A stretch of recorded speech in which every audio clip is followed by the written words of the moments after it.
today we're gonna look at something pretty wild. We're gonna be talking about a guy who built $1 million crypto app in 5 hours. Yeah, you heard that right. Just 5 hours. His name is Dawson, and he created this app, NFY. And his journey is really, it's just like a masterclass in how to be an entrepreneur. It really is. And I think what's so interesting about it is that, it's not just about the tech. It's about understanding how people innovate and how. Yeah. Sometimes these really unusual paths lead to the biggest successes. You know what I mean? Like, Yeah. You don't expect it. So our source material for this is a podcast episode that goes deep into Dawson's story. And honestly, I gotta say, I was hooked right from the start. So what we're gonna do today is break down, how did Dawson do this? What was so special about his app? And most importantly, are there any, big lessons we can take away from this that apply to any field, even if you're not into crypto? Yeah, exactly. We're looking for those, those universal principles of success that we can all learn from and apply to our own lives. Yeah. Exactly. All right, so let's rewind a little bit and go back to Dawson's early days. So we know he was a techie from the start, loved video games, even built a program to help his classmates cheat on geometry tests. And then in college, he almost dropped out of his software engineering program, just lost interest, Felt like he wasn't really fitting in, but then he found these things called hackathons, and that just totally changed everything. It's crazy, right? It's almost like he needed that pressure, that challenge of having to build something real in a very short amount of time. It's like it reignited his passion. It's so true. Sometimes those really intense, almost chaotic situations, they can just reveal what you're meant to do. Absolutely. Oh. And it makes you think about, finding your niche or your element. That space where your skills and passions align. 100%. Okay, so after college, Dawson gets this awesome software engineering job at Uber. You would think that's the dream, right? But pretty quickly, he starts feeling disillusioned with the whole corporate structure. It is interesting because there's this idea that working at one of these big tech companies is the ultimate goal. But Dawson's experience really challenges that. The bureaucracy, the lack of creative control, the slow pace of innovation. It just wasn't a good fit for him. I mean, it really makes you wonder, is that changing? Is that how people define success? Maybe it's not about climbing the corporate ladder anymore. Maybe it's about finding work that aligns with your values and lets you have a real impact. I think you're onto something. I think Dawson's story reflects, that growing desire for autonomy and purpose in the workforce. For sure. So Dawson quits his job, takes this leap of faith, embraces that whole digital nomad thing. He travels, he explores. And it was during a trip to Australia that he had this light bulb moment, this moment that led to the creation of NFY. Oh yeah, tell me about that. So he's hanging out with a bunch of people, and they were using this blockchain platform, Ethereum, for nonprofit work. They were distributing financial aid using this technology. And it just clicked for him. He saw the potential of blockchain to make a real difference. That's so cool. So it's he needed to see this real world application, this tangible example of how technology could actually be used for good. Yeah. To re-engage with the crypto space. Yeah, I know, right? And that's how NFY was born. It's an app that helps Ethereum users claim something called airdrops, which are these free crypto tokens. I gotta be honest, I didn't really get airdrops until I did this research. So can you break that down for us? What are they and why are they so valuable? Yeah, sure. So imagine you're walking down the street and someone hands you a gift certificate for a free pizza. That's kind of what an airdrop is in the crypto world. They're basically these free tokens or coins that get distributed to users, often as a way to promote new projects or reward early adopters. Okay, so free crypto. That makes sense. But a lot of people don't even realize they're eligible for these airdrops, right? Yeah, that's right. The problem is these airdrops are often scattered across tons of platforms, and it can be a huge pain to try to keep track of them all. It's like finding a needle in a haystack.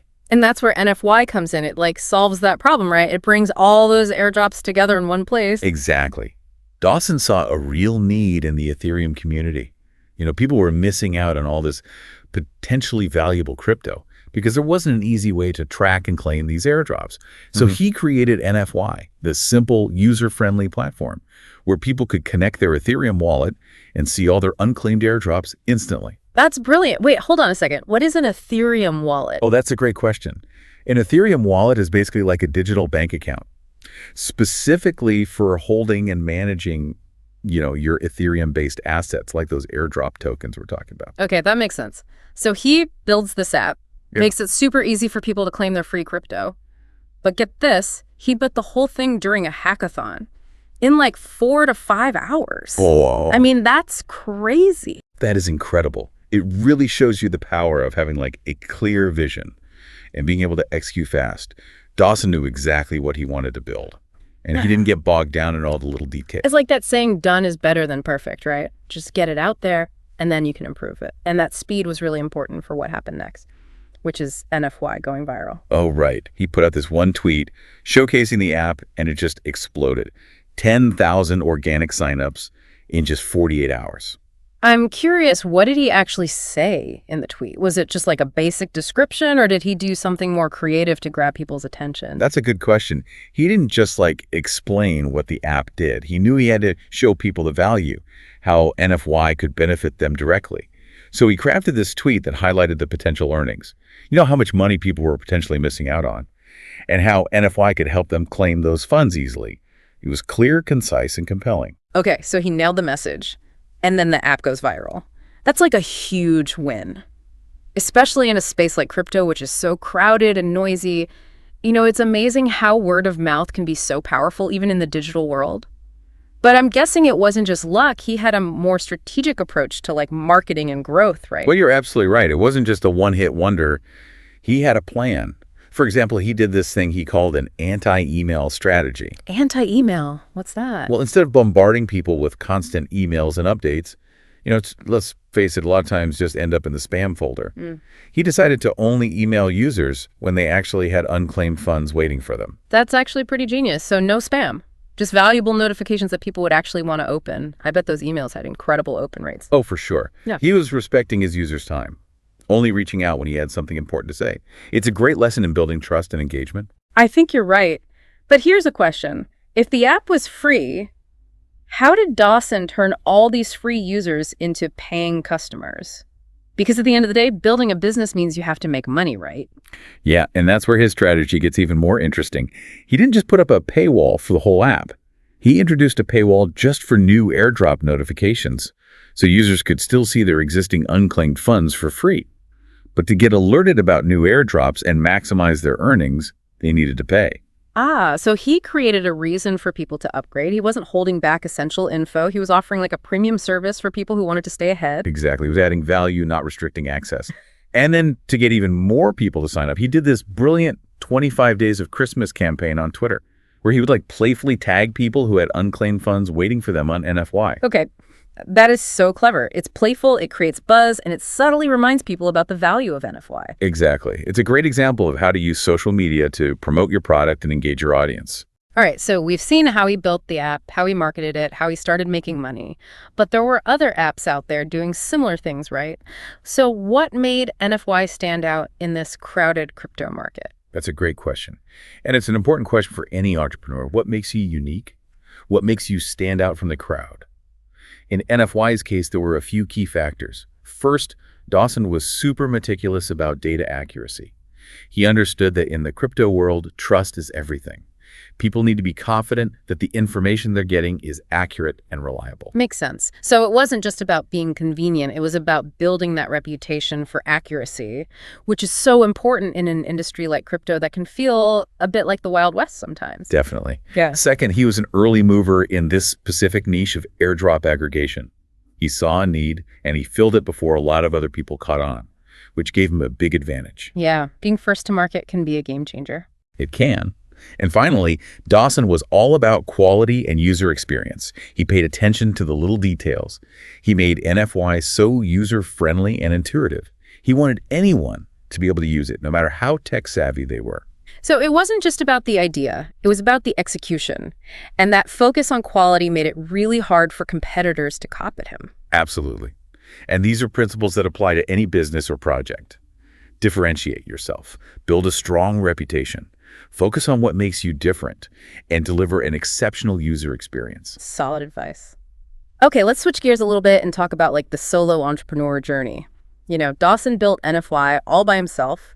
I imagine that comes with some amazing freedom, but also some unique challenges, right? Oh, for sure. There are definitely pros and cons to going it alone. On the one hand, you have total creative control, and you can move incredibly fast. There are no committees, no board meetings, no bureaucracy to slow you down. It's just your vision and your execution. That sounds pretty liberating, but I can also imagine it getting kind of lonely sometimes. Oh, it can be. You're in the trenches by yourself. Yeah. And it's easy to get stuck in your own head. There's no one to bounce ideas off of, no one to give you a different perspective. You have to be super self-motivated and disciplined to stay on track. So how did Dawson deal with that? Did he just embrace being a lone wolf? Or did he find ways to connect with people? Well, he was very deliberate about building a community. He used co-working spaces, he went to conferences, he was active in online communities. He understood the importance of surrounding himself with people who understood what he was going through and could offer support, feedback, and fresh perspectives. So even though he was working on the project alone, he still saw the value of connection and collaboration. Exactly. And that's a really important lesson for anyone who's working on their own. Building a network, finding your people, those are crucial elements of success, both personally and professionally. Okay, so NFY is doing great. Dawson is killing it as a solo entrepreneur. What happens next? Well, NFY's success caught the attention of Bankless, a big player in the decentralized finance space. Now, I'm not as familiar with the crypto world as some of our listeners might be, so can you give us a quick overview of Bankless? Why was this a big deal for Dawson? Yeah, sure. Bankless is kind of like the go-to resource for all things DeFi, which stands for decentralized finance. They've got this huge podcast, newsletter, educational platform that's helping people understand and navigate the world of crypto. So they're like thought leaders in the space. Exactly. And for Dawson to get noticed by them was huge. It was like a validation of everything he had done. And you know how it all started. One of Bankless's founders, David Hoffman, reached out to Dawson on Twitter, DMs. Oh, wow. A DM from a crypto celebrity? That's pretty cool. So that's how the acquisition talks began. Yep.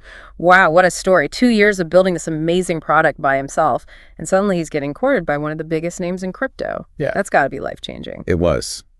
And in the next part of our deep dive, we'll explore what happened after the acquisition, how Dawson handled that transition, and what we can learn from it. This is so interesting. We've covered so much already. Dawson's early days, the challenges he faced, the creation of NFY, his marketing skills, and now the acquisition. And we're just getting started. Stay tuned as we unpack the rest of Dawson's story and find those golden nuggets of wisdom that we can all use in our own lives. Welcome back to our deep dive into the world of Dawson and NFY. Yeah, it's been quite a ride so far. It really has. And before we jump into the acquisition, I think it would be good to step back for a second and pull out some key takeaways for our listeners. What can we learn from Dawson's story so far? Things that we can apply to our own lives, even if we're not in tech or crypto. Yeah, that's a great point. I think one of the biggest takeaways is the importance of finding a real problem and then providing a solution. Dawson saw that Ethereum users were missing out on airdrops, and he created NFY to make it easier to claim them. It sounds simple, but so many people try to build businesses or products without really understanding the problem they're trying to solve. Right, it's about finding that sweet spot, where there's a need and a solution people are willing to pay for. And another takeaway is the power of focus, having a clear vision, and executing quickly. Dawson built NFY in just a few hours during a hackathon because he was laser focused on his goal. He didn't get caught up in trying to make it perfect. He just got it done. Yeah, that's so crucial, especially today. Being able to execute efficiently. Yeah. To get things done. That can really set you apart. That's not to say we should rush things and sacrifice quality, but sometimes that initial momentum, that willingness to put something out there and then improve it based on feedback, that's what separates the successful people from the ones who never get started. Totally. It's about finding that balance between taking action and refining as you go. And we can't forget about marketing and user engagement. Dawson's tweet showcasing NFY went viral and got him thousands of signups. And then his creative 25 Days of Christmas campaign kept the momentum going. It's a great reminder that even the best product needs good marketing. Right. You can't just build something great and expect people to find it. You got to get out there and tell people about it. Absolutely. But it's not just about hype. It's about building a brand that people trust. A brand that stands for something. Exactly. And that leads to another important lesson from Dawson's story. Differentiate yourself and build a strong reputation. NFY stood out in the crypto market. Because it was accurate, it was early to market, and it was user-friendly. No matter what you do, you need to figure out what makes you unique, what value you bring that others don't. Right. What's your special sauce? Exactly. And finally, let's talk about community. Even when you're working solo, Dawson fought off the loneliness of being an entrepreneur by going to co-working spaces, attending conferences, and being active online. It's so easy to think of entrepreneurs as lone wolves, working by themselves. But Dawson shows us that connection is important no matter how you work. It gives you support inspiration, a sense of belonging. Definitely. We all need our people, those who understand what we're going through and can cheer us on. So those are some of the big takeaways so far. Find a problem and solve it. Focus on getting things done, market strategically, stand out from the crowd, and build your community. Solid advice. Okay, let's get back to the story. NFY is about to be acquired by Bankless. What was Dawson feeling at this point? Was he hesitant to give up control of something he built from scratch? That's a good question. You'd think there might be some fear of letting go. But from what I gathered, Dawson was actually really excited about the acquisition. He saw it as a way to take NFY to the next level, to reach more people, and to have the resources to really grow the product. So it wasn't about holding on for the sake of control. It was about finding the best way forward for NFY and for himself. Exactly. And it's important to remember that it wasn't just about the money. It was also about shared values and vision. Dawson respected Bankless. He believed in what they were doing, and he felt confident they would take good care of NFY. It's like finding the right partner, not just for business, but for the long-term success of your product and your own growth. So the acquisition happens, and now Dawson has financial freedom and can do whatever he wants. What does he do? Does he just retire and enjoy life? Well, it did take some time to celebrate. He went on some adventures, traveled a bit. But pretty quickly, he started to get restless. He realized that true happiness wasn't just about relaxing and having money. So what was he missing? He was missing purpose. He had achieved this incredible success. But he needed something more, something to put his energy and passion into. I think a lot of people can relate to that. You achieve a big goal, and then you're like, now what? Exactly. It's that classic saying, money can't buy happiness. Or maybe it can buy some happiness, but it can't buy fulfillment. That comes from having a sense of purpose, from feeling like you're making a difference. So how did Dawson find his purpose? Did he go back to the startup world and try to build another NFY? Not really. He did some consulting, helped other startups. He got involved in open source projects, in building tools and technologies that benefit everyone. And he started sharing his story, speaking at conferences and inspiring other entrepreneurs. That's so cool. He could have easily just retired, but instead he chose to keep learning, growing, and contributing. Exactly. And I think that's a really powerful lesson. Success doesn't always look the same. It's about finding what fulfills you, what aligns with your values, and what lets you make a positive impact. Absolutely. Now, there's something I wanted to ask you. What surprised you the most about Dawson's story? You know what really stood out to me was how much he emphasized community. Even though he's a tech genius, he could have just locked himself away and built things by himself, but he actively sought out collaboration and mentorship. That's a really good point. It's easy to think that success is all about individual effort. Right. But Dawson's story shows how important human connection is, even in a field like coding that can seem solitary. He understood that innovation happens best when people share ideas, learn from each other, and support each other. So as we wrap up this part of our deep dive, let's give our listeners something to think about. Okay, how about this? Dawson's story shows us that success isn't always a straight line. It's not always about following a plan. Sometimes it's the detours, the unexpected turns that lead us to where we're meant to be. I love that. It's a reminder to be open to new possibilities, to embrace the unexpected, and to trust that our journey, even with all its ups and downs, can lead to amazing things. We'll leave you with that thought for now. Stay tuned for the final part of our deep dive, where we'll explore what Dawson is doing now and what lessons we can learn from his post-acquisition journey. All right, welcome back to the final part of our deep dive into Dawson's story. It's been a really fascinating journey, hasn't it? It really has. And I think what's so cool is that it's not just about the tech world or crypto. It's about the human side of being an entrepreneur, the passion, the creativity, the resilience. And that brings us to Dawson's life after selling NFY. What happened after the acquisition? So we were talking earlier about how he was feeling a bit restless, even after achieving this massive success. Yeah. He had the financial freedom to do anything he wanted. Yeah. But he was still searching for that deeper meaning, that sense of purpose. Right. It's like that classic saying, money can't buy happiness. Yeah. Or maybe it can buy some happiness, but it can't buy fulfillment. That comes from something deeper, like feeling like you're making a real contribution to the world. So what did Dawson do? How did he find that purpose after selling NFY? Well, he didn't just kick back and relax. He went through this period of exploration, trying different things to see what really lit him up. He did some consulting work, helping other startups. He got involved in open source projects, contributing to these tools and technologies that anyone can use. And he started sharing his story at conferences, inspiring other entrepreneurs. That's awesome. He could have just retired and enjoyed his wealth, but he chose to keep learning and growing and giving back. It shows his character. Yeah. And it reminds us that true fulfillment often comes from passion projects, from using your skills to make a positive impact. I love that. It's not just about achieving success. It's about using that success to empower others. Now, there's one more thing I wanted to touch on. We talked about how Dawson was initially drawn to crypto because of its potential for social good, like using it to distribute aid and empower communities. But then as crypto evolved, it became more about profit and speculation. Did he ever express any concerns about that shift? That's a great question. And it's something that a lot of people in the crypto world are thinking about. With any new technology, there's always that tension between its potential for good and the potential for it to be misused. Yeah, it's a double-edged sword. Exactly. And while the source material didn't go into detail about Dawson's specific views, I think it's safe to say that he's aware of the ethical considerations.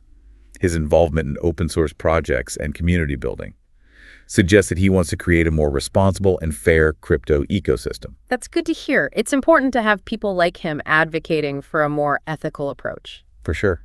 And I think it's something we should all be thinking about. How can we make sure these new technologies benefit everyone, not just a select few? That's a powerful question. And it brings us back to that idea of purpose. It's not enough to just build cool things and make money. We have a responsibility to use our skills to make the world a better place. I agree. And I think Dawson's a great example of that. He's not just a talented coder.